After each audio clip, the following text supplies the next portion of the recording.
So these data models can get big. They can get really big. And that can be a problem because especially on a laptop or something like this, oftentimes it can take quite a while just to perform simple computations if we have a large amount of data. So one thing we can do is save an extract. So an extract is a subset of the data frame that will allow, or the data model I should say, because it's not one unified frame in the background. But it's a subset and stored in such a way that we can kind of rapidly access data at the expense of it's not the whole data set, for instance, and it's not live. So if the data frame were to change in memory somewhere, it would not update. But it can be worth it. It can be a good trade in the sense that we can operate quickly and prototype and test things out without having to interact with the entire data frame all the time. So to do that, we just go here on our data frame tab and we say extract instead. Now there are options we can choose, and in fact we can choose the difference we were talking about earlier, logical tables versus physical tables. We could store this as one big physical table if we so chose. We could also decide on a more fine-grained basis exactly what we wanted to extract. So for instance, imagine you were doing time series data. You could say extract only the last year's worth of data or last month or something like this. And we can do something even more,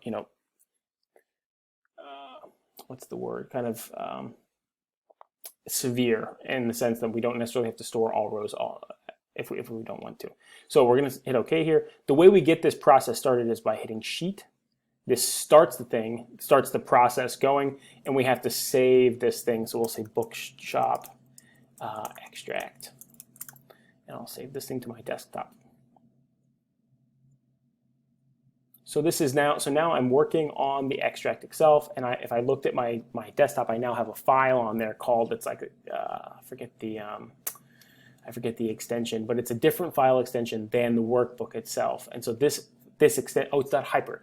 This .hyper file, I think that's the extension. That's our extracted data set that we can use and pass around and kind of quickly iterate and prototype with without having to engage with the entire data set every time.